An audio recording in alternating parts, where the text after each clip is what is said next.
from Kathmandu on Himalaya TV. What made me fall in love with Nepali cricket, he asks.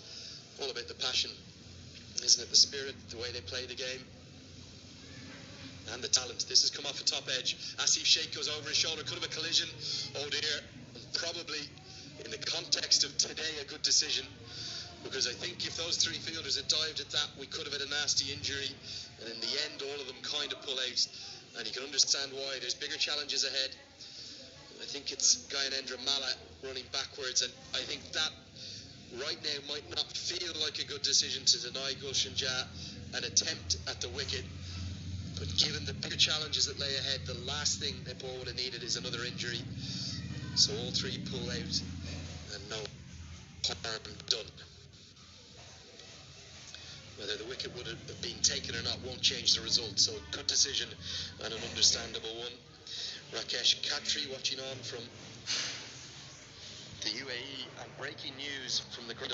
This Group B has been blown wide open. Oman are on the brink of taking victory over Canada, meaning all three teams are going to go in to that final group game with an equal chance of making the final stages. It's going to be Nepal on top of the table with 2 wins from 2, but they'll have already played the Philippines. If they lose to Canada, it will be a 3-way tie on top of the table. 3 teams will have 2 wins apiece. And what a chase it's been. 70s from Kashyap, Prajapati, Chan Maksud. They were looking behind the rate. They're going to cruise home with more than 2 overs to spare. They need just 3 from 15 deliveries.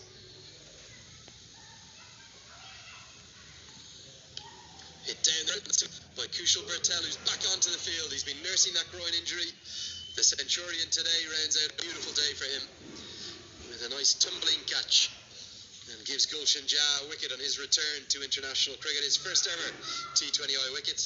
It was full, it was pretty straight, and the attempted hit down the ground from Shahzad doesn't get great contact. He's dismissed. And the Philippines fall further. 66 for 8 now.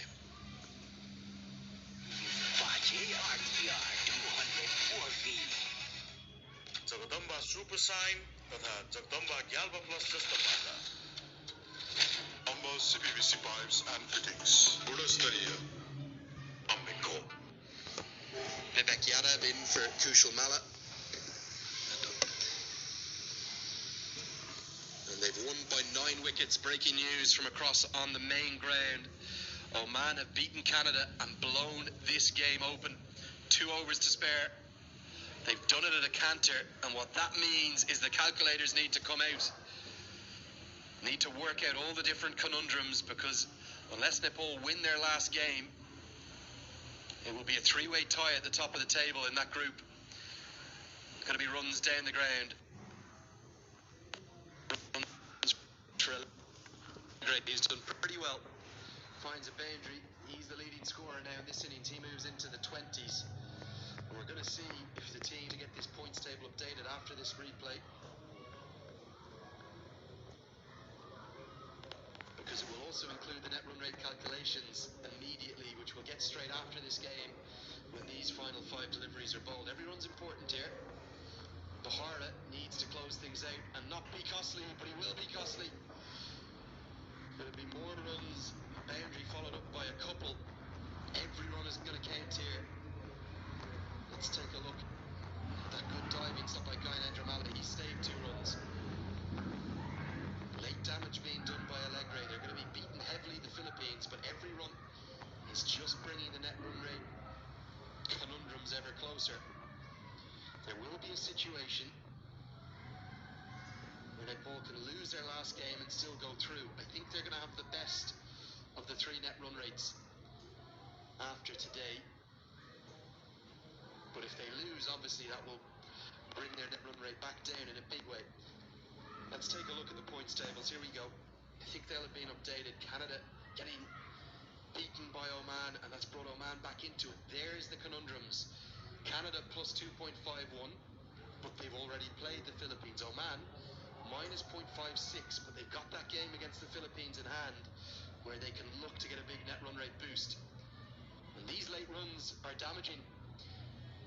4 more, maybe inconsequential in terms of the result, but every run's counting, and that's 11 runs from just 4 deliveries. Bahara missing the block goal. Doesn't do that too often, and hit away for 4. Good batting. And what you're going to see in a couple of balls' time when the match is completed,